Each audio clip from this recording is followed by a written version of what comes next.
ਇੱਕ ਓਂਕਾਰ ਸਤਨਾਮ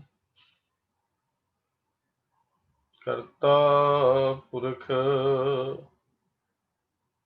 ਨਿਰਭਉ ਨਿਰਵੈਰ ਅਕਾਲ ਮੂਰਤ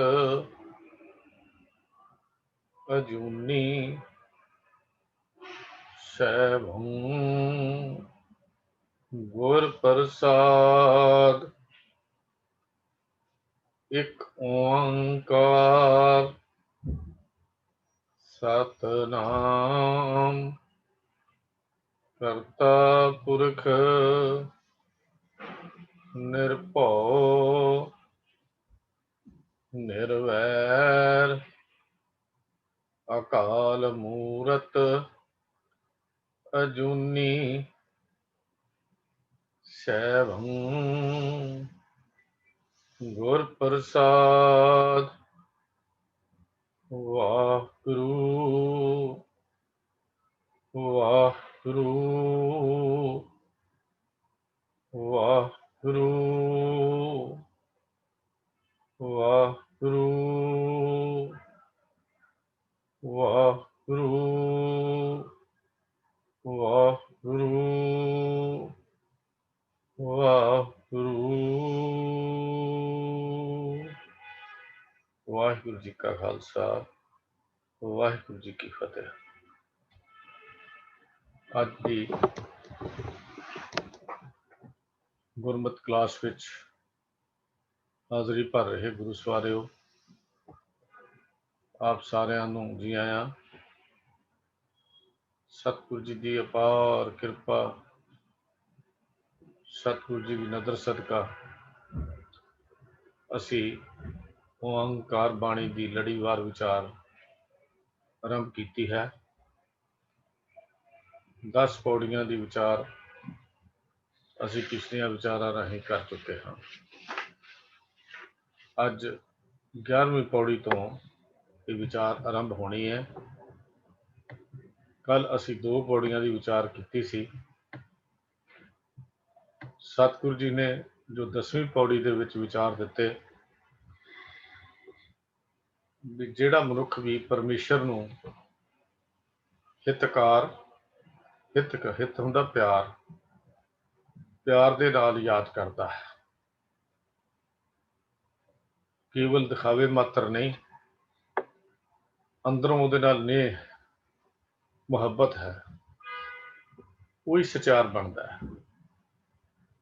ਦਿਲੋਂ ਮੁਹੱਬਤ ਜਿਨ ਸਹੀ ਸੱਚਿਆ, ਜਿਨ ਮਨ ਹੋਰ ਮੁਖ ਹੋਰ ਸੇ ਕਾਂਢੇ ਕੱਚਿਆ।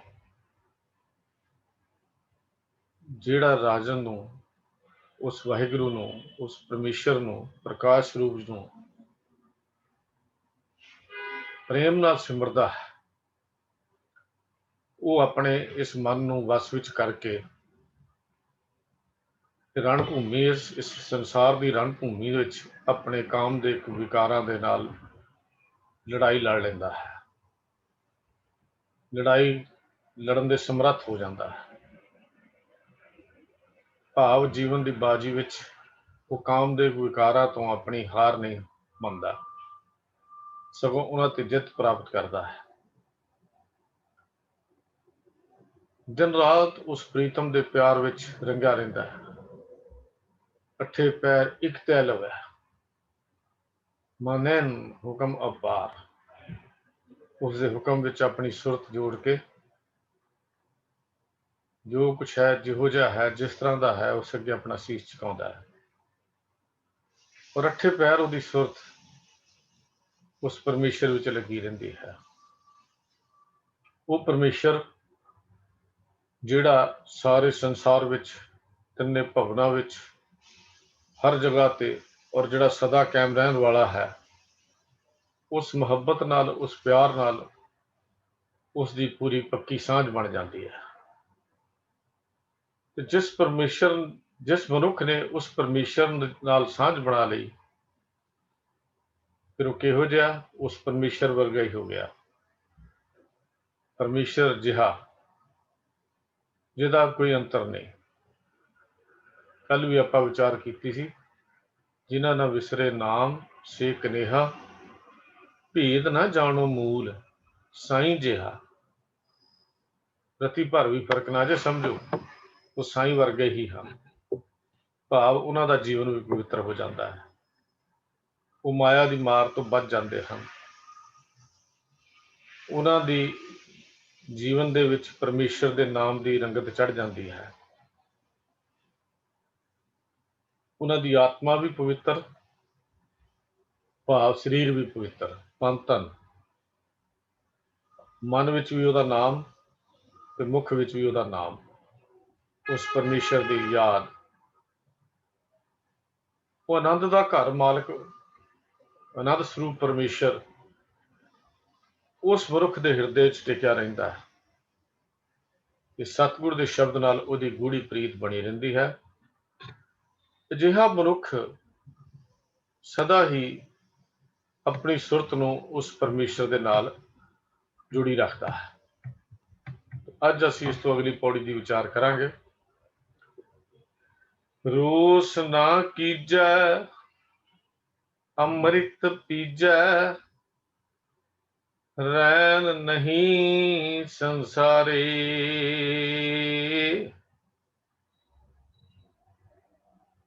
ਰਾਜੇ ਰਾਏ ਰੰਕ ਨਹੀਂ ਨੈਣਾ, ਆਏ ਜਾਏ ਜੁਗ ਚਾਰੇ।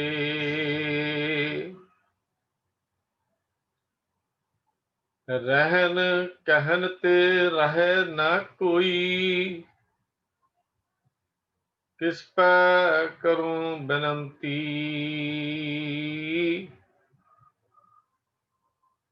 ਏਕ ਸ਼ਬਦ ਰਾਮ ਨਾਮ ਨਿਰੋਧਰ, ਗੁਰ ਦੀਵੈ ਪਤ ਮਤੀ।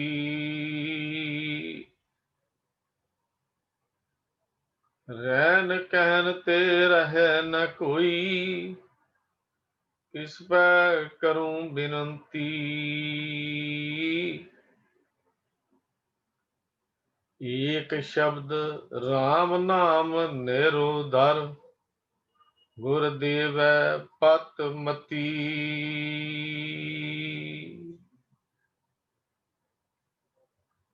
ਸਤਿਗੁਰੂ ਗੁਰੂ ਨਾਨਕ ਦੇਵ ਮਹਾਰਾਜ ਸੱਚੇ ਪਾਤਸ਼ਾਹ ਜੀ ਅੱਜ ਦੀ ਇਸ ਪੌੜੀ ਰਾਹੀਂ ਉਪਦੇਸ਼ ਕਰਦੇ ਹਨ, ਕਿਉਂਕਿ ਓਂਕਾਰ ਬਾਣੀ ਸਾਰੀ ਹੀ ਜਿਵੇਂ ਸਿੱਧ ਗੋਸ਼ਟ ਸਿੱਧਾ ਨਾ ਚਰਚਾ ਹੈ, ਇਹ ਸਾਰੀ ਬਾਣੀ ਉਸ ਪੰਡਤ, ਉਸ ਪਾਂਡੇ ਨਾਲ, ਉਸ ਪਾਂਡੇ ਦੇ ਨਾਲ ਸੰਬੋਧਨ ਰੂਪ ਵਿੱਚ ਹੈ, ਜੋ ਓਂਕਾਰ ਦੇ ਮੰਦਰ ਵਿੱਚ ਪਾਠਸ਼ਾਲਾ ਤੇ ਆਪਣੇ ਚਾਟੜਿਆਂ ਨੂੰ ਪੱਟੀਆਂ ਲਿਖਾਉਂਦਾ ਹੈ। ਉਹਦੀ ਗੱਲ ਹਰ ਵਾਰੀ ਸ਼ੁਰੂਆਤ ਵਿੱਚ ਗੁਰੂ ਪਾਤਸ਼ਾਹ ਜੀ ਕਹਿੰਦੇ ਹਨ, ਹੇ ਪਾਂਡੇ, ਆਪਣੇ ਮਨ ਦੀ ਪੱਟੀ ਦੇ ਉੱਤੇ, ਇਸ ਮਨ ਰੂਪੀ ਫੱਟੀ ਦੇ ਉੱਤੇ ਉਸ ਗੋਪਾਲ ਦਾ ਨਾਮ ਲਿਖ, ਜੋ ਰਹਾਉ ਦੀ ਪੰਕਤੀ ਹੈ, ਹਰ ਪੌੜੀ ਦੇ ਨਾਲ ਜੁੜਦੀ ਹੈ। ਉਸ ਗੋਪਾਲ ਦਾ ਨਾਮ ਲਿਖ। ਕਿਹੜਾ ਗੋਪਾਲ? ਜਿਹੜਾ ਤੈਨੂੰ ਆਤਮਿਕ ਜੀਵਨ ਦੇਣ ਵਾਲਾ ਹੈ। ਰੁੱਸ ਕੇ ਨਾ ਬੈਠ, ਰੁਸੇਵਾਂ ਨਾ ਕਰ, ਜਗਤ ਵਿੱਚ ਵਿਚਰਦਿਆਂ ਹੋਇਆਂ ਈਰਖਾ ਦੀ ਅੱਗ ਵਿੱਚ ਨਾ ਸੜ।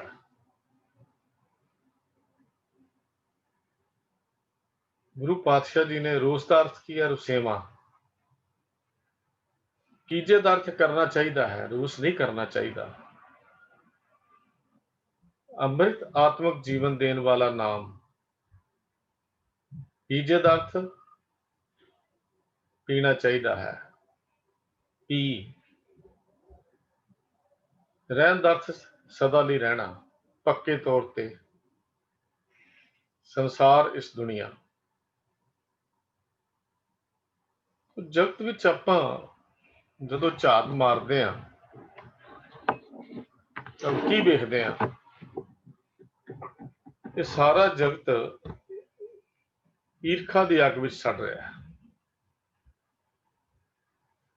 ਕਿ ਆਮ ਮਨੁੱਖ ਤੇ ਕੀ ਬਾਦਸ਼ਾਹ ਤੇ ਕੀ ਧਰਮ ਦੀ ਦੁਨੀਆ 'ਚ ਵਿਚਰਨ ਵਾਲਾ ਮਨੁੱਖ ਇੱਕ ਦੂਜੇ ਨਾਲ ਵੈਰ ਵਿਰੋਧ ਦਾ ਸਿਖਰ ਬਣਿਆ ਪਿਆ ਹੈ। ਬਹੁਤਾਤ ਇਹੋ ਜਿਹੀ ਹੈ।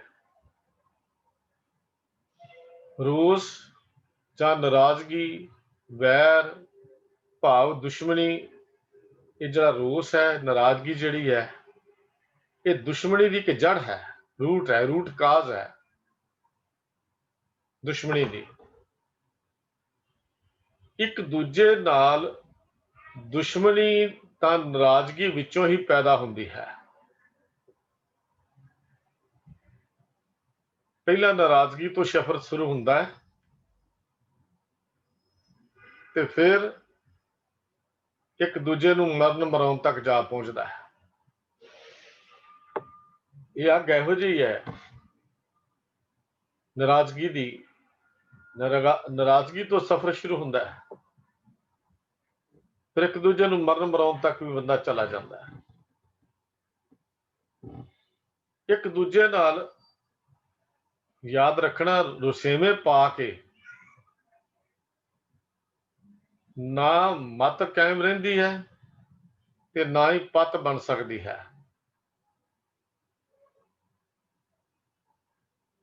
ਰੁਸੇਵੇਂ ਨਾਲ, ਵੈਰ ਵਿਰੋਧ ਨਾਲ ਇਨਸਾਨ ਦੀ ਮਤ ਜਿਹੜੀ ਮਰ ਜਾਂਦੀ ਹੈ।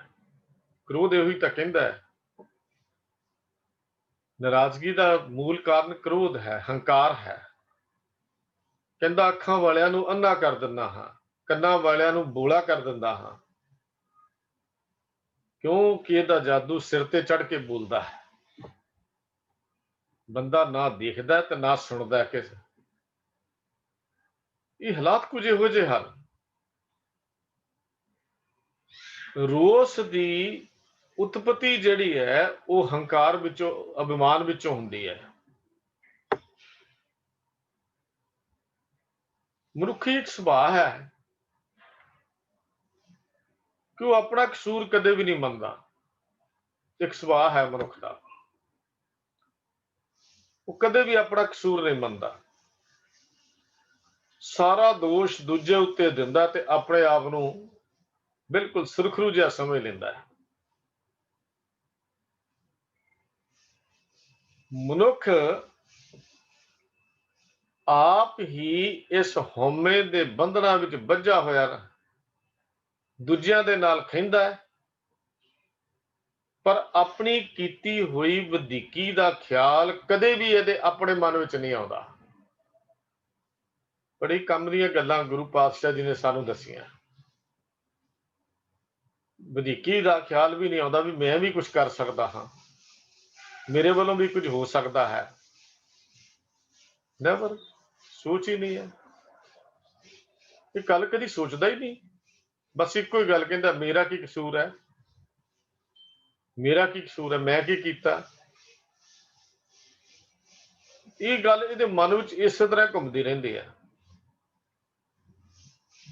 ਇਹ ਹਉਮੈ ਵਿੱਚ ਅੰਨਾ ਹੋਇਆ ਹੋਇਆ ਮਨੁੱਖ ਜਿਹੜਾ ਹੈ, ਹਰ ਵੇਲੇ ਅੰਦਰੋਂ ਸੜਦਾ, ਕ੍ਰਿਜਦਾ ਤੇ ਦੁਸ਼ਮਣੀ ਦੀ ਅੱਗ ਦੇ ਭਾਂਬੜ ਇਹਦੇ ਅੰਦਰ ਮਚੇ ਰਹਿੰਦੇ ਹਨ। ਸੁਭਾਅ ਇਹੋ ਜਿਹਾ ਹੈ।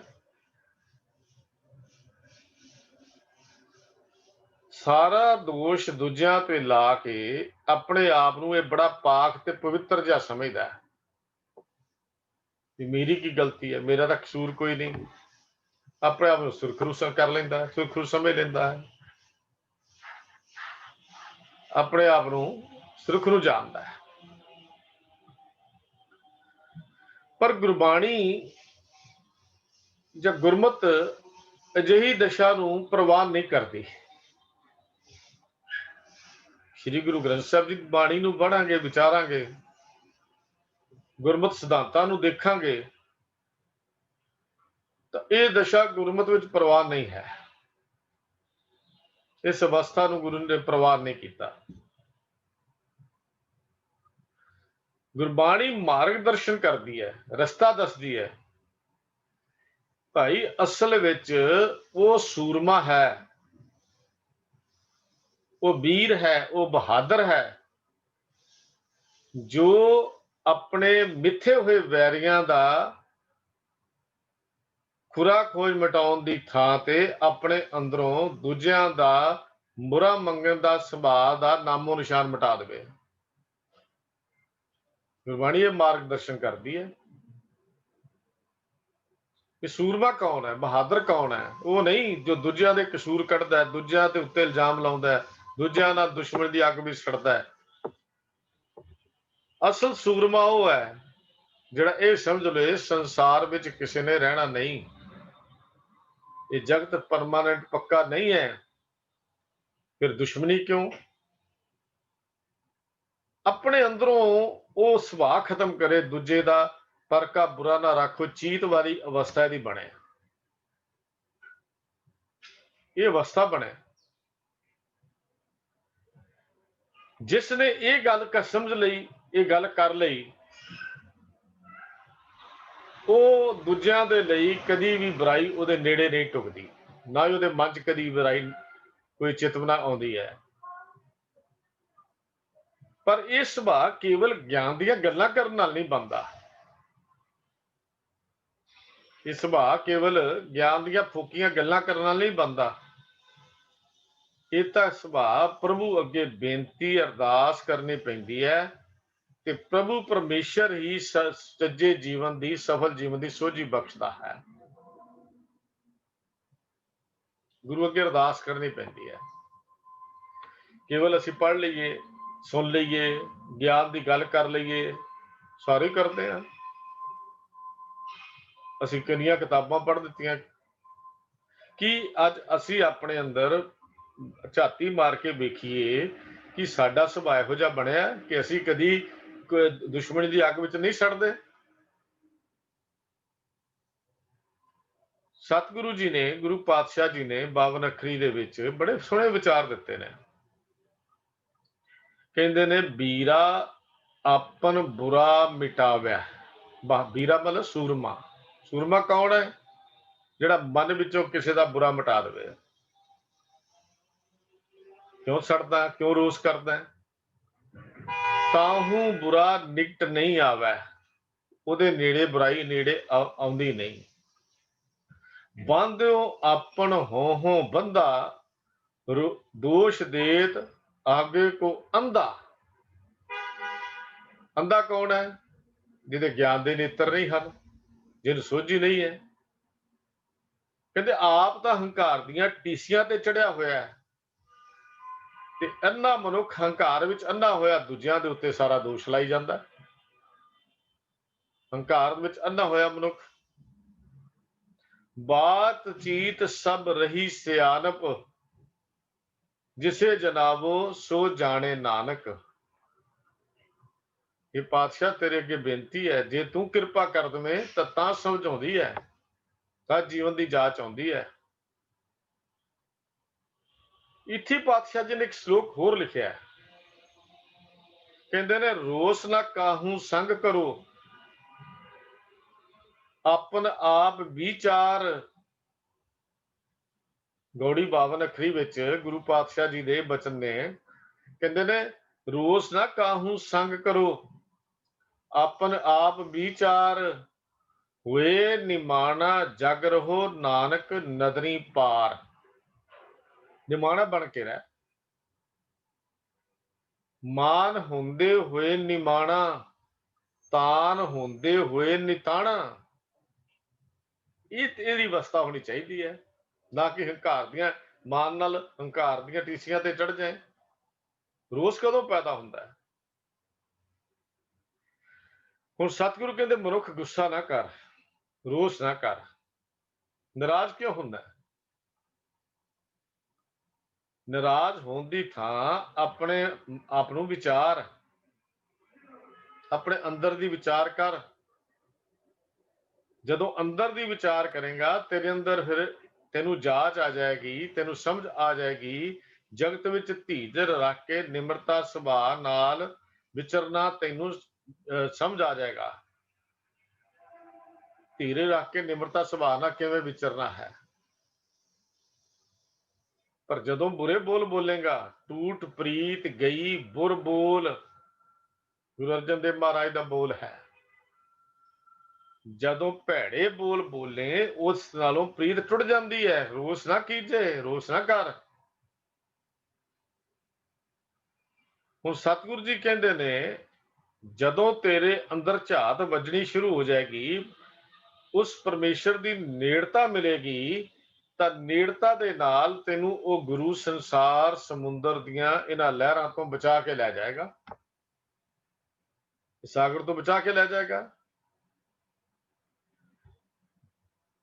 ਇੱਥੇ ਉੱਠ ਰਹੀਆਂ ਬੇਅੰਤ ਕ੍ਰੋਧ ਦੀਆਂ ਲਹਿਰਾਂ, ਜਿਹੜੀਆਂ ਮਨੁੱਖ ਦੇ ਆਤਮਿਕ ਜੀਵਨ ਨੂੰ ਸਾੜ ਕੇ ਸੁਆਹ ਕਰ ਰਹੀਆਂ ਹਨ, ਕਾਮ ਕ੍ਰੋਧ ਲੋਭ ਮੋਹ ਹੰਕਾਰ ਦਾ ਲੇਖਾ ਉਦੋਂ ਮੁੱਕਦਾ ਜਦੋਂ ਇਹ ਗੁਰੂ ਅੱਗੇ ਬੇਨਤੀ ਕਰਦਾ ਹੈ, ਗੁਰੂ ਦੀ ਸ਼ਰਨ ਵਿੱਚ ਪੈਣਾ ਸਿੱਖ ਲੈਂਦਾ ਹੈ। ਜਗਤ ਦੀ ਇਸ ਰਣ ਭੂਮੀ ਵਿੱਚ ਉਹੀ ਸੂਰਮਾ ਹੈ, ਉਹੀ ਜਿੱਤਦਾ ਹੈ ਜੀਵਨ ਦੀ ਬਾਜੀ, ਜਿਹੜਾ ਗੁਰੂ ਦੀ ਸ਼ਰਨ ਪੈ ਕੇ ਇਹ ਗੱਲ ਸਿੱਖ ਲੈਂਦਾ ਹੈ। ਕਿਹੜੀ ਰਾਰਾ ਰੇਨ ਹੋਤ ਸਭ ਜਾਂਕੀ, ਤਜ ਅਭਿਮਾਨ ਛੂਟੈ ਤੇਰੀ ਬਾਕੀ। ਹੰਕਾਰ ਛੱਡ ਦੇ। ਰਣ ਦਰਗਾਹ ਤੋਂ ਸੀਜੇ ਭਾਈ, ਜੋ ਗੁਰਮੁਖ ਰਾਮ ਨਾਮ ਲਿਵ ਲਾਈ। ਗੁਰੂ ਦੀ ਸ਼ਰਨ ਪੈ ਕੇ ਜਦੋਂ ਤੂੰ ਵਾਹਿਗੁਰੂ ਦੇ ਨਾਮ ਵਿੱਚ ਜੁੜੇਗਾ, ਤਾਂ ਫਿਰ ਕੀ ਹੋਏਗਾ? ਇਸ ਜਗਤ ਦੇ ਰਣ ਅਖਾੜੇ ਵਿੱਚੋਂ ਤੂੰ ਜਿੱਤ ਪ੍ਰਾਪਤ ਕਰ ਲੇਗਾ, ਸਫਲਤਾ ਨਾਲ ਨਿਕਲ ਜਾਏਗਾ ਇਹ ਜਿੱਤ ਅਖਾੜੇ ਵਿੱਚੋਂ। ਫਿਰ ਹੋਏਗਾ ਕਿ ਰਹਿਤ ਰਹਿਤ ਰਹਿ ਜਾਏ ਵਿਕਾਰਾ, ਮੁੱਕਦੇ ਮੁੱਕ ਜਾਣਗੇ, ਰਹਿਤ ਰਹਿਤ ਖਤਮ ਹੁੰਦੇ ਜਾਣਗੇ। ਗੁਰ ਪੂਰੇ ਤੇ ਸ਼ਬਦ ਅਪਾਰਾ, ਗੁਰੂ ਦੇ ਪੂਰੇ ਸ਼ਬਦ ਨਾਲ, ਗੁਰ ਪੂਰਾ ਕਹਿ ਸ਼ਬਦ ਅਪਾਰਾ। ਜਦੋਂ ਸ਼ਬਦ ਨਾਲ ਜੁੜੇਗਾ, ਉਦੋਂ ਇਹ ਵਿਕਾਰ ਹੌਲੀ ਹੌਲੀ ਮੁੱਕਦੇ ਜਾਣਗੇ। ਰਾਤੇ ਰੰਗ ਨਾਮ ਰਸ ਮਾਤੇ, ਨਾਨਕ ਹਰ ਗੁਰ ਕੀਨੀ ਦਾਤੇ। ਦਾਤ ਕਿੱਥੋਂ ਮਿਲੀ? ਗੁਰੂ ਕੋਲੋਂ। ਸਤ ਸੰਗਤ, ਇਹ ਹੈ ਰਖਵਾਦ, ਇਹ ਹੰਕਾਰ ਵਿੱਚ ਫਸਿਆ ਮਨੁੱਖ ਤਾਂ ਰੱਬ ਨੂੰ ਵੀ ਉਲਾਮੇ ਦੇ ਦਿੰਦਾ ਹੈ। ਖਿਆਲ ਕਰਨਾ, ਜਿਹੜੀ ਗੱਲ ਹੁਣ ਗੁਰੂ ਨਾਨਕ ਪਾਤਸ਼ਾਹ ਸਮਝਾਉਂਦੇ ਨੇ, ਰੱਬ ਨੂੰ ਉਲਾਮੇ ਕਦੋਂ ਸ਼ੁਰੂ ਹੁੰਦੇ ਨੇ? ਜਦੋਂ ਮਨੁੱਖ ਅਭਿਮਾਨ ਤੇ ਹੰਕਾਰ ਦੀਆਂ ਟੀਸੀਆਂ ਤੇ ਚੜ ਜਾਏ। ਕਈ ਵਾਰੀ ਅਸੀਂ ਲਫ਼ਜ਼ ਬੋਲੇ ਸੁਣਦੇ ਹੋਣਗੇ, ਰੱਬ ਸਾਡੇ ਕੋਲੋਂ ਬਦਲਾ ਲੈਣਾ, ਕੀ ਕਰਨਾ ਰੱਬ ਨੇ, ਰੱਬ ਸਾਡੇ ਤਾਂ ਹੰਕਾਰ ਦੀਆਂ ਟੀਸੀਆਂ ਤੇ ਚੜੇ ਹੋਏ ਮਨੁੱਖ ਤਾਂ ਇੱਥੋਂ ਤੱਕ ਵੀ ਬੋਲਦੇ ਸੁਣ ਲਈਦੇ ਹਨ ਕਿ ਰੱਬ ਸਾਡਾ ਕੀ ਵਿਗਾੜ ਲੇਗਾ, ਰੱਬ ਸਾਡਾ ਕੀ ਵਿਗਾੜ ਲੇਗਾ। ਅਸੀਂ ਆਪਣੀ ਤਾਕਤ ਨਾਲ ਹਰ ਬੰਦੇ ਨੂੰ ਦਬਾ ਸਕਦੇ ਹਾਂ, ਹਰ ਕਿਸੇ ਨੂੰ ਦਬਾ ਸਕਦੇ ਹਾਂ, ਮਾਰ ਸਕਦੇ ਹਾਂ। ਸਾਡੀ ਸਰਕਾਰੇ ਦੁਬਾਰੇ ਚਲਦੀ ਹੈ, ਸਾਡੀ ਉੱਪਰਲਿਆਂ ਨਾਲ ਸਾਂਝ ਹੈ। ਲੈ, ਰੱਬ ਨੂੰ ਅਸੀਂ ਕੀ ਜਾਣਦੇ ਹਾਂ? ਰੱਬ ਕੌਣ ਹੁੰਦਾ? ਰੋਸ। ਗੁਰੂ ਨਾਨਕ ਪਾਤਸ਼ਾਹ ਕਹਿੰਦੇ, ਉਹ ਲੋਕੋ ਦੁਨੀਆ ਦਿਓ, ਦੁਨੀਆ ਦੇ ਲੋਕੋ ਰੱਬ ਨੂੰ ਲਾਂਭੇ ਨਾ ਦਿਓ। ਰੱਬ ਬਹੁਤ ਵੱਡੀ ਤਾਕਤ ਹੈ, ਉਸ ਨੂੰ ਲਾਂਭਾ ਦੇਣ ਦੀ ਬਜਾਏ ਉਸ ਨਿਰੰਕਾਰ ਦਾ ਨਾਮ ਆਪਣੇ ਹਿਰਦੇ ਦੀ ਪੱਟੀ ਦੇ ਉੱਤੇ ਲਿਖੋ, ਆਪਣੇ ਦਿਲ ਦੀ ਹਿਰਦੇ ਦੀ ਪੱਟੀ ਦੇ ਉੱਤੇ ਲਾਂਭੇ ਨਾ ਦੇ, ਉਹਦਾ ਨਾਮ ਲਿਖ। ਜਦੋਂ ਹਿਰਦੇ ਦੀ ਪੱਟੀ ਦੇ ਉੱਤੇ ਨਿਰੰਕਾਰ ਦਾ ਨਾਮ ਲਿਖਿਆ ਜਾਏਗਾ, ਫਿਰ ਉਸ ਗੁਰੂ ਦੀ ਕਿਰਪਾ ਨਾਲ ਪ੍ਰਭੂ ਦਾ ਕੀਤਾ ਹੋਇਆ ਹਰ ਕੰਮ ਮਿੱਠਾ ਨਜ਼ਰ ਆਉਣ ਲੱਗ ਪੈਂਦਾ ਹੈ, ਫਿਰ ਉਲਾਂਭਾ ਨਹੀਂ ਹੈ। ਤੇ ਇਸ ਮਿਠਾਸ ਨਾਲ ਜੀਵਨ ਵਿੱਚ ਇੱਕ ਰਸ ਭਰ ਜਾਂਦਾ ਹੈ, ਆਨੰਦ ਭਰ ਜਾਂਦਾ ਹੈ। ਜਦੋਂ ਉਹਦੀ ਹਰ ਹੁਕਮ ਅੱਗੇ ਸਿਰ ਝੁਕਾ ਦਈਏ, ਅੰਦਰ ਇੱਕ ਮਿਠਾਸ ਆਉਂਦੀ ਹੈ। ਤੇ ਉਹ ਮਿਠਾਸ ਇੰਨੀ ਹੈ ਜਿਹੜੀ ਦੁਨੀਆ ਚੋਂ ਹੋਰ ਕਿਤੋਂ ਮਿਲ ਵੀ ਨਹੀਂ ਸਕਦੀ।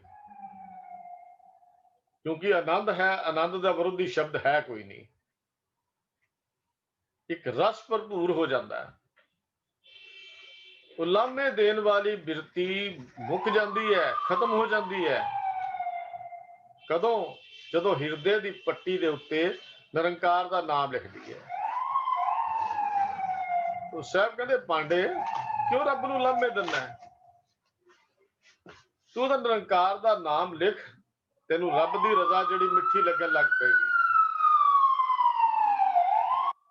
रब की रजा मिठी लगेगी। जीवन का हर पहलू, जीवन का हर पहलू सुख ही सुख नजर आएगा। जीवन के हर पक्ष विच, हर पहलू विच फिर सुख ही सुख नजर आता है। फिर दुख नाही सब सुख ही है रे, एक है एक ही नेत है, बुरा नहीं सब भला ही है रे, हार नहीं सब जीते का संकल्प अंदर पैदा होता है। क्योंकि उसके रस नाल, उसके नाम नाल, अमृत नाम के नाल अवस्था शिखर ते पहुंच जाती है। अवस्था उस शिखर ते पहुंच जाती है। उन्हें भरोसा हो जाता है, विश्वास हो जाता है कि लोक ते परलोक विच केवल उसका मित्र वो प्रभु ही है, वो परमेश्वर ही है। भरोसा बजदा है। वो फिर दुनिया में किसी की होर मथाजी नहीं करता। वो फिर उलामा भी नहीं दिंदा। उन्हें पता है मेरा मित्र है, मेरा सिखाई है, ये हर थां मेरी सहायता करेगा। जदों ये समझ आ गई, जदों ये गल समझ आ गई, तो फिर आत्मक जीवन विच ज्ञान का सूरज चढ़ता है। ज्ञान का सूरज, उस ज्ञान के सूरज की रोशनी नाल ये पक्का विश्वास, यकीन, भरोसा बन जाता है कि प्रभु तो बिना होर कोई करन जोगा नहीं। वो तो फिर जो तू करे करावे स्वामी साहब मसलत प्रवान की अवस्था ते जाके बोलता है। भरोसा बन गया। इस भरोसे दे नाल फिर नाम रूपी अमृत पीन नाल ओदे अंदर हमेशा ही सुख ते आनंद जिहड़ा है वो बनया रहिंदा है। सतगुरु गुरु अर्जन देव महाराज ने नट नारायण दे विच साहिब श्री गुरु ग्रंथ साहिब जी के पावन 978 ਦੇ ਜਿਹੜਾ शब्द लिखिया, उलाहनो मैं काहू ना दियो मन मीठ तुहारो कियो। क्यों लांबे दवा? तेरा कीता होया सब का मिठा है। आज्ञा मान जान सुख पाया, सुन सुन नाम तुम्हारो जियो। इहा उहा हर तुम ही इथे भी उथे भी, ये गुरु ते मंत्र दृढ़ियो। गुरु तो एक गल पक्की हो गई है कि तू मेरा राखा सब नहीं थाई, तू हर थां ते है, जिथे मैं जावां तू मेरे नाल है। जब ते जान पाई ये बाता, जदों दी ये गल समझ आ गई है, तब कुशल खेम सब थियो, आनंद ही आनंद बन गया है। केड़ी नामे ना देण दी, रूस ना करन दी। रूस नहीं करना। साध संग नानक परगासियो, आन नाही रे बियो। हुण कोई दूजा नजर ही नहीं आता। लामे क्यों दिना? गुरु पातशाह कहते पांडे गुरु दे सन्मुख होके गोपाल का नाम इस पट्टी ते लिखो, लामे ते रोज क्यों करी जाना है उहदे नाल? दस ओहदा की कसूर है? बड़ी प्यारियां बातां भाई साहब भाई गुरदास जी ने 34वीं वार की 8वीं पौड़ी च लिखियां ने। उदाहरणा बड़ियां कमाल दियां दित्तियां। कहंदे ने कोरड़ू दाल विच हुंदा है, मुठा दी दाल रिझणी रख दईए ते सारी दिन उहनूं रिन्नी जाइए पर ओहदा कोरड़ू जिहड़ा हुंदा ओह गलदा नहीं। अग जिन्नी मर्जी तेज कर दईए। दसो इहदे च अग दा की कसूर सी? अग दा कोई कसूर है? ਨਾ ਮਾਲਕ ਦਾ ਕਸੂਰ ਸੀ, ਨਾ ਅੱਗ ਦਾ ਕਸੂਰ ਸੀ, ਹੈ ਤਾਂ ਵਿੱਚ ਕੋਰੜੂ। ਤੇ ਰੋਸ ਕਿਉਂ ਕਰਦਾ ਹੈ ਅੱਗ ਦੇ ਉੱਤੇ? ਹੈ ਗਲਿਆ ਹੀ ਨਹੀਂ। ਵੀ ਹਜ਼ਾਰਾਂ ਫਲ ਦਰਖਤ ਨੂੰ ਲੱਗਦੇ ਨੇ, ਉਹ ਭੋਲਿਆ ਜੇ ਕੋਈ ਇੱਕ ਫਲ ਵਿੱਚੋਂ ਖਰਾਬ ਵੀ ਨਿਕਲ ਆਵੇ ਤਾਂ 10 ਦਰਖਤ ਦਾ ਕੀ ਕਸੂਰ ਹੈ? ਬਾਕੀ ਫਲ ਤਾਂ ਉਹਦੇ ਨੂੰ ਮਿੱਠੇ ਹੀ ਲੱਗੇ ਨੇ, ਤੇ ਦਰਖਤ ਦਾ ਕਸੂਰ ਹੈ? ਫਿਰ ਤੂੰ ਕਹਿੰਦਾ ਦਰਖਤ ਹੀ ਚੰਗਾ ਨਹੀਂ, ਦਰਖਤ ਹੀ ਪੁੱਟ ਦਿਓ। ਦਰਖਤ ਨਾਲ ਕਾਹਦੀ ਨਾਰਾਜ਼ਗੀ ਹੈ ਦੱਸ? ਦਰਖਤ ਨੂੰ ਤਾਂ ਹਜ਼ਾਰਾਂ ਫਲ ਲੱਗੇ ਨੇ। ਔਰ ਮੀਂਹ ਤਾਂ ਬੜਾ ਮੋਹਲੇ ਧਰ ਪੈ ਗਿਆ। ਮੀਂਹ ਦਾ ਕੀ ਕਸੂਰ ਹੈ? ਟਿੱਬਿਆਂ ਦੇ ਉੱਤੇ ਪਾਣੀ ਖੜਾ ਹੀ ਨਹੀਂ ਹੋਇਆ, ਅੰਦਰੋਂ ਸੁੱਕੇ ਰਹਿ ਗਏ। ਕਸੂਰ ਤਾਂ ਟਿੱਬੇ ਦਾ ਸੀ, ਹੰਕਾਰ ਦੇ ਟਿੱਬੇ ਬਣੇ ਹੋਏ ਨੇ। ਵੀ ਟਿੱਬੇ ਜਿਹੜੇ ਨੇ ਅੰਦਰੋਂ ਕਦੀ ਗਿੱਲੇ ਨਹੀਂ ਹੁੰਦੇ, ਕਿਉਂਕਿ ਰੇਤ ਦੇ ਟਿੱਬਿਆਂ ਤੇ ਪਿਆ ਹੋਇਆ ਪਾਣੀ ਥੱਲੇ ਨੂੰ ਖਿਸਕ ਆਉਂਦਾ, ਅੰਦਰ ਜਾਂਦਾ ਹੀ ਨਹੀਂ। ਕਹਿੰਦੇ ਕਸੂਰ ਮੀਂਹ ਦਾ ਨਹੀਂ ਹੈ, ਕਸੂਰ ਤਾਂ ਟਿੱਬੇ ਦਾ ਹੈ। ਕਸੂਰ ਅੱਗ ਦਾ ਨਹੀਂ, ਕਸੂਰ ਤਾਂ ਕੋਰੜੂ ਦਾ ਹੈ। ਕਸੂਰ ਰੁੱਖ ਦਾ ਨਹੀਂ, ਕਸੂਰ ਤਾਂ ਤੇਰਾ ਆਪਣਾ ਸਮਝਣ ਦਾ ਹੈ। ਰੋਸ ਕਿਉਂ ਕਰਦਾ? ਦਵਾਈ ਡਾਕਟਰ ਕੋਲ ਜਾਂਦਾ, ਮਰੀਜ਼ ਪੇਸ਼ੈਂਟ ਗਿਆ, ਦਵਾਈ ਲੈ ਕੇ ਆ ਗਿਆ, ਤੇ ਦਵਾਈ ਨਹੀਂ ਖਾਧੀ ਤੇ ਦੱਸੋ ਦਵਾਈ ਦਾ ਕੀ ਕਸੂਰ ਹੈ ਤੇ ਡਾਕਟਰ ਦਾ ਕੀ ਕਸੂਰ ਹੈ? ਵੈਦ ਜੇ ਵੀ ਡਾਕਟਰ ਨਾਲ ਨਾਰਾਜ਼ਗੀ ਕਰਕੇ ਬੈਠ ਜਾ, ਲੋ ਜੀ ਫਲਾਣੇ ਡਾਕਟਰ ਕੋਲ ਦਵਾਈ ਲਿਆਂਦੀ ਸੀ, ਰੋਗ ਠੀਕ ਹੀ ਨਹੀਂ ਹੋਇਆ, ਦਵਾਈ ਤਾਂ ਖਾਧੀ ਨਹੀਂ। ਕਿਸੇ ਸੰਜਮ ਦੇ ਨਾਲ ਦਵਾਈ ਨਹੀਂ ਖਾਧੀ, ਤੇ ਢੰਗ ਨਾਲ ਖਾਧੀ ਨਹੀਂ, ਪ੍ਰਸਕ੍ਰਿਪਸ਼ਨ ਮੁਤਾਬਕ ਨਹੀਂ ਖਾਧੀ, ਦੱਸ ਰੋਗ ਕਿਵੇਂ ਦੂਰ ਹੈ? ਡਾਕਟਰ ਕੀ ਕਰੇਗਾ? ਡਾਕਟਰ ਦੀ ਕੀ ਗਲਤੀ ਹੈ?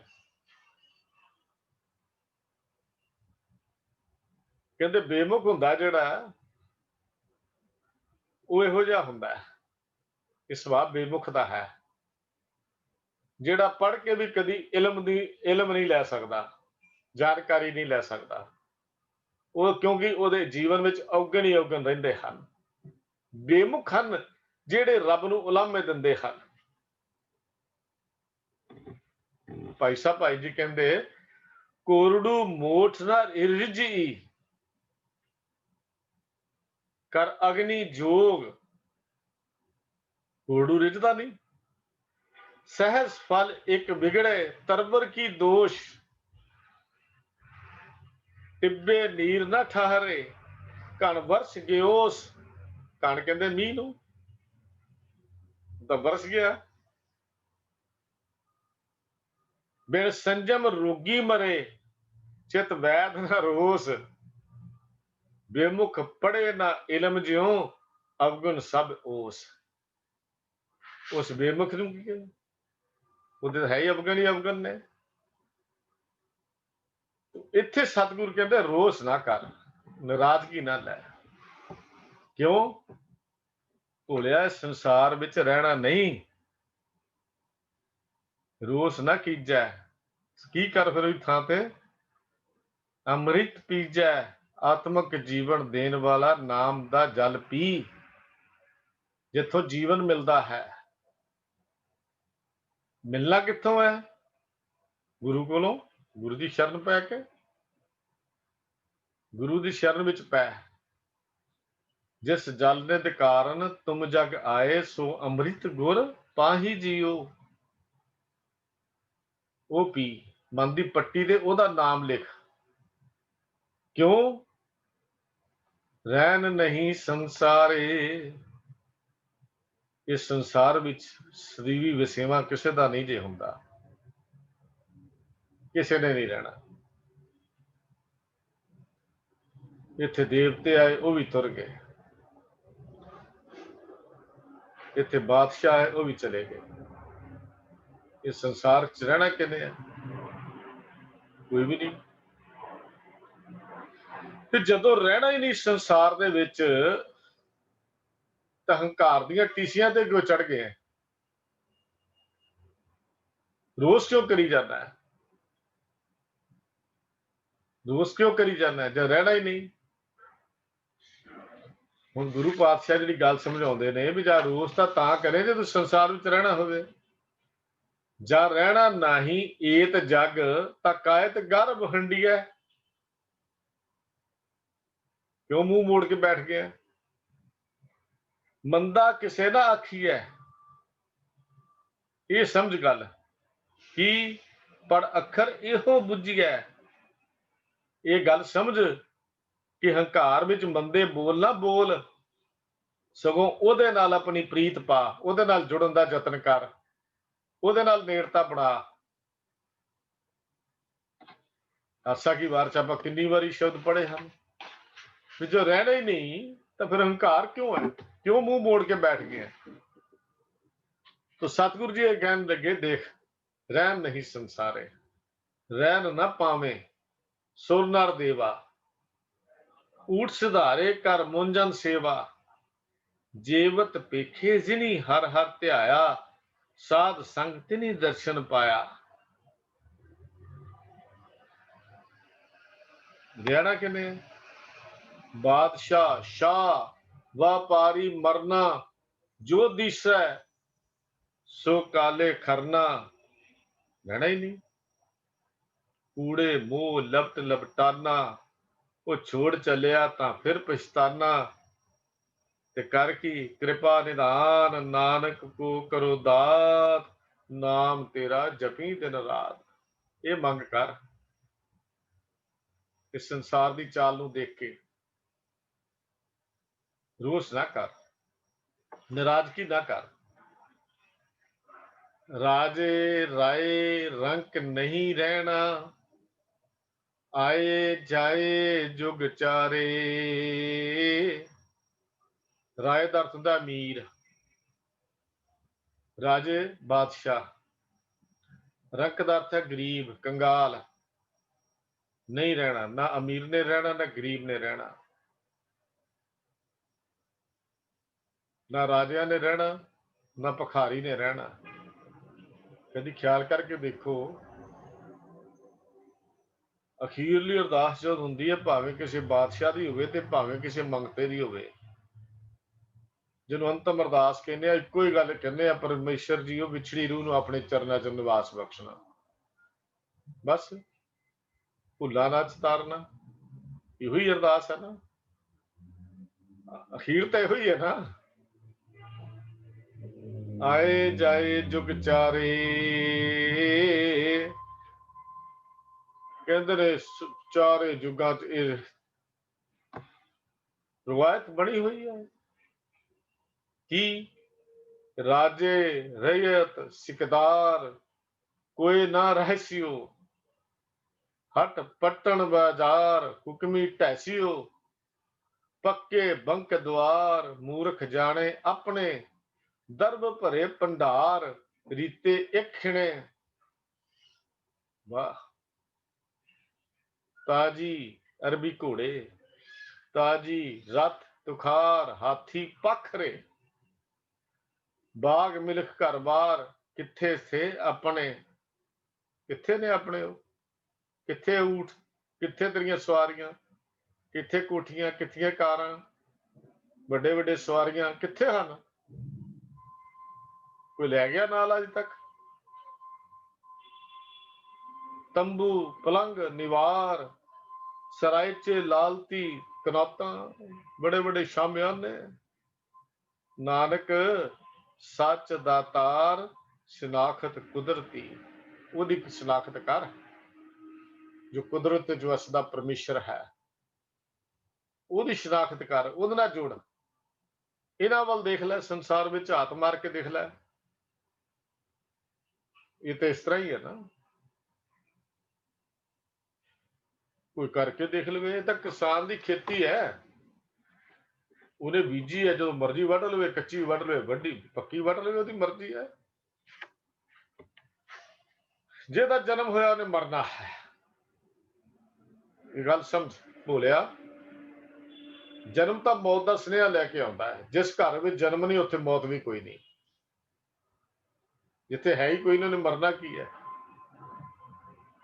जन्म तो हर मौत का स्नेहा लैके आता है भी अज जन्म है, इसकी मौत होएगी।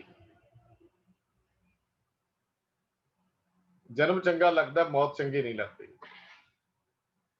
संसार के लोगों को जन्म चंगा लगता है भी साडे घर में जन्म हुंदा रहे, ਬੱਚਿਆਂ ਦੇ ਬੱਚੇ ਉਹਨਾਂ ਦੇ ਬੱਚੇ ਹੋ ਜਾਣ ਪਰ ਮਰੇ ਕੋਈ ਨਾ, ਇਹ ਪੋਸੀਬਲ ਨਹੀਂ ਹੈ। ਤਾਂ ਉਹਦੇ ਕਿਰਸਾਨ ਹੈ, ਮਾਲਕ ਦੀ ਖੇਤੀ ਹੈ, ਜਦੋਂ ਹੋਏਗਾ ਵੱਢ ਲੇਗਾ। ਜੈਸੇ ਕਿਰਸਾਨ ਬੋਵੇ ਕਿਰਸਾਨੀ, ਕਾਚੀ ਪਾਕੀ ਬਾੜ ਬਰਾਨੀ, ਕੱਚੀ ਵੱਢ ਲਵੇ ਪੱਕੀ ਵੱਢ ਲਵੇ, ਉਹ ਦੀ ਮਰਜ਼ੀ ਹੈ। ਸਾਡਾ ਕੀ ਹੈ? ਸਾਡਾ ਕੋਈ ਜ਼ੋਰ ਹੈ ਉਹਦੇ ਅੱਗੇ? ਜੋ ਜਨਮੇ ਸੋ ਜਾਨੋ ਮੂਆ, ਗੋਬਿੰਦ ਭਗਤ ਅਸਥਰ ਹੈ ਥੀਆ।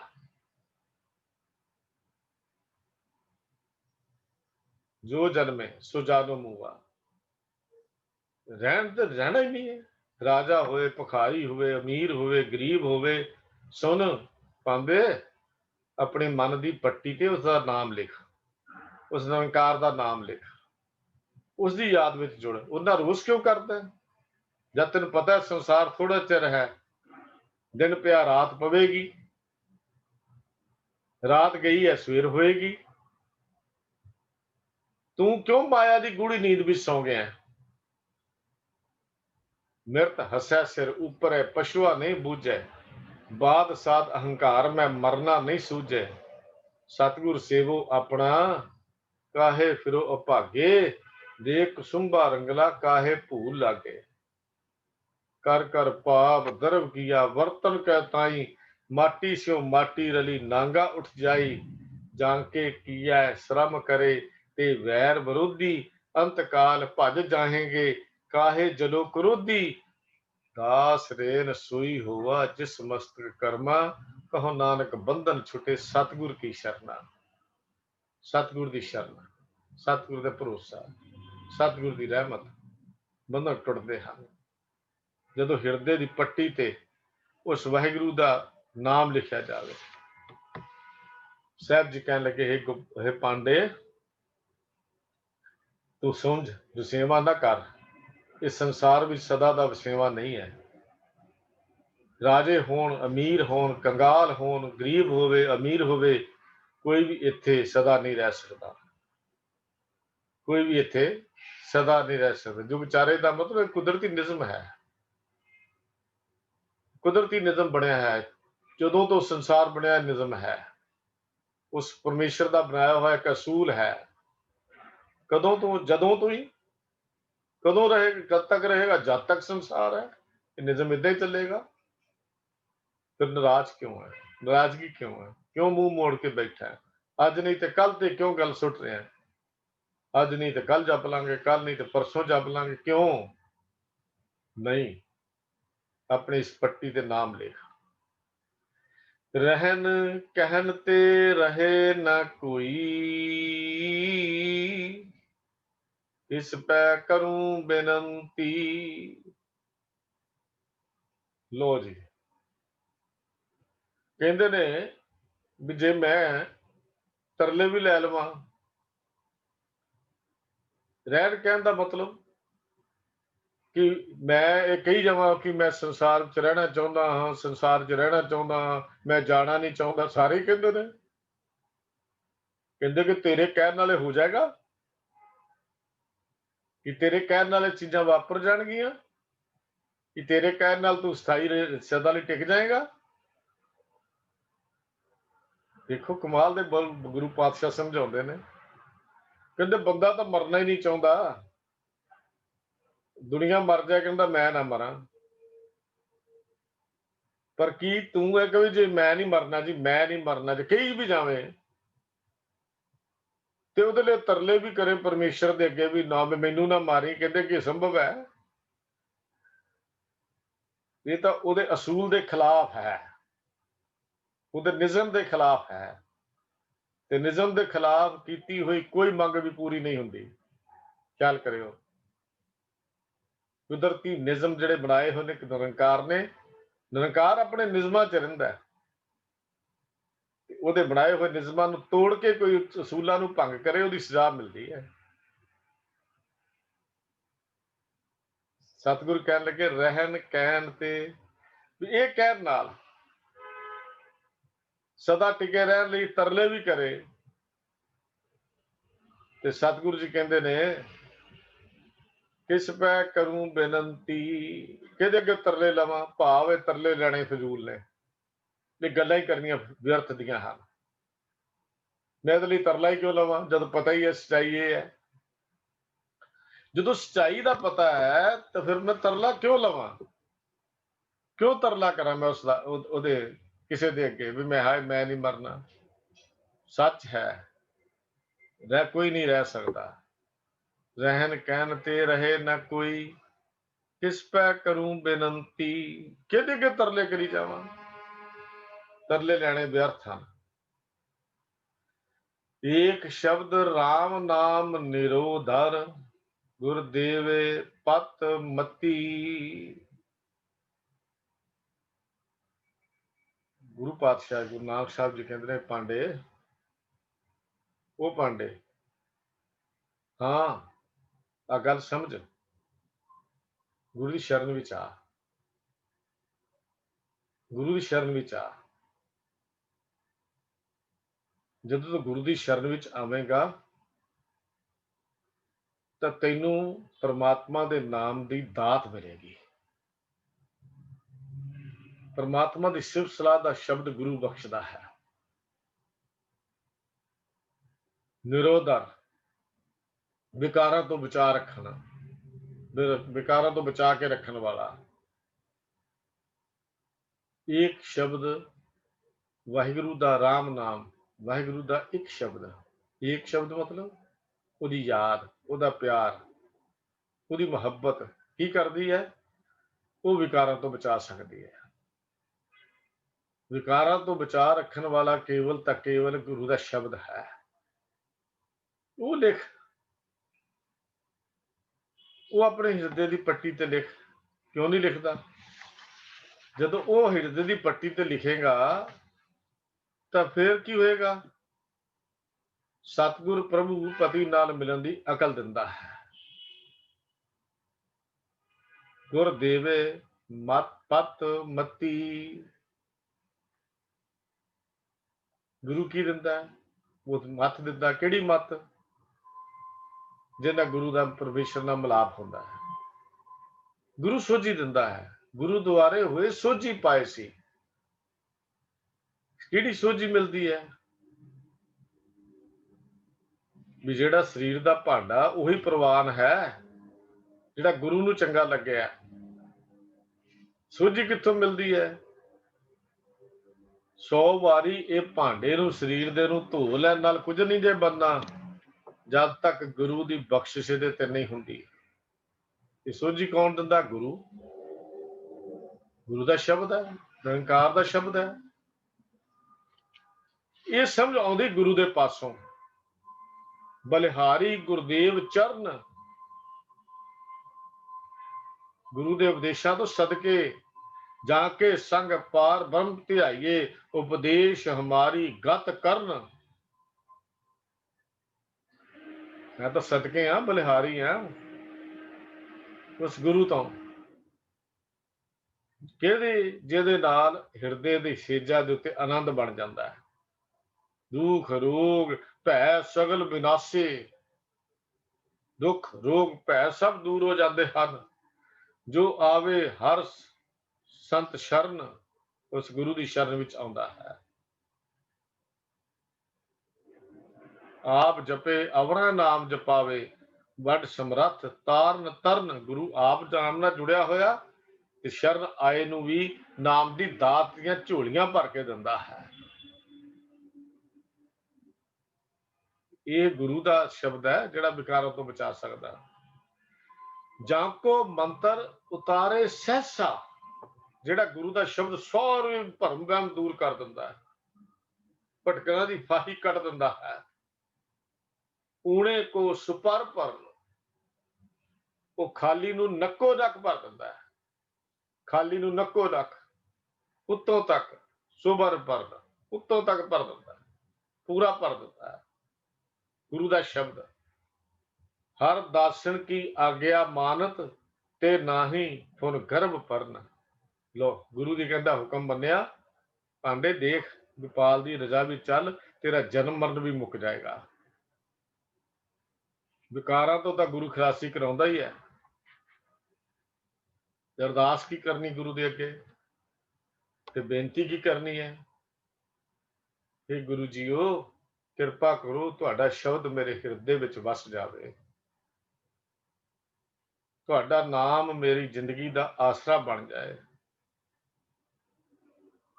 ਮੇਰੇ ਪੰਜੇ ਵਿਕਾਰ, ਪੰਜੇ ਵਿਰੋਧੀ, ਉਹਨਾਂ ਨੂੰ ਦੂਰ ਕਰ ਦਿਓ, ਮੇਰੇ ਸਾਰੇ ਭਰਮ ਜਿਹੜੇ ਹਨ ਉਹ ਖਤਮ ਕਰ ਦਿਓ, ਇਹਨਾਂ ਨੂੰ ਅੱਗ ਵਿੱਚ ਪਾ ਕੇ ਸਾੜ ਦਿਓ, ਜੋ ਤੁਸੀਂ ਕਰਦੇ ਹੋ ਮੈਨੂੰ ਉਹੀ ਚੰਗਾ ਲੱਗੇ, ਮੇਰੀ ਦੁਬਿਧਾ ਨੂੰ ਦੂਰ ਕਰੋ,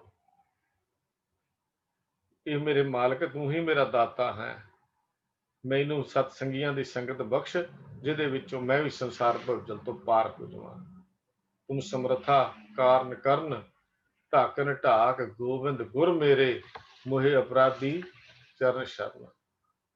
ਗੁਰੂ ਅੱਗੇ ਅਰਦਾਸ ਕਰਨੀ ਹੈ, ਬੇਨਤੀ ਕਰਨੀ ਹੈ। ਸਤਿਗੁਰੂ ਜੀ ਨੇ ਅੱਜ ਦੀ ਇਸ ਪੌੜੀ ਦੇ ਵਿੱਚ ਜਿਹੜੀ ਗੱਲ ਸਮਝਾਈ ਹੈ ਕਿ ਪਰਮੇਸ਼ਰ ਤੇ ਨਾਮ ਜਪਣ ਤੋਂ ਕਦੀ ਵੀ ਆਲਸ ਨਹੀਂ ਕਰਨਾ ਚਾਹੀਦਾ। ਇਹ ਸੋਚ ਕੇ ਬੰਦਾ ਆਲਸ ਕਦੋਂ ਕਰਦਾ? ਜਦੋਂ ਉਹ ਆਪਣੀ ਵੱਖਰੀ ਹੋਂਦ ਜਿਹੀ ਨੂੰ ਬਣਾ ਲੈਂਦਾ ਹੈ। ਜਦੋਂ ਵੱਖਰੀ ਹੋਂਦ ਬਣਾ ਲੈਂਦਾ ਹੈ ਉਦੋਂ ਉਹ ਫਿਰ ਨੇੜਤਾ ਨਹੀਂ ਲੈ ਸਕਦਾ। ਤੋ ਸਤਿਗੁਰੂ ਜੀ ਇਸ ਪਾਵਨ ਬਚਨਾਂ ਰਾਹੀਂ, ਪਾਵਨ ਸ਼ਬਦਾਂ ਰਾਹੀਂ ਜਿੱਥੇ ਪਾਂਡੇ ਨੂੰ ਉਪਦੇਸ਼ ਕਰਦੇ ਨੇ, ਉੱਥੇ ਸਾਨੂੰ ਵੀ ਇਹ ਉਪਦੇਸ਼ ਕਰਦੇ ਹਨ।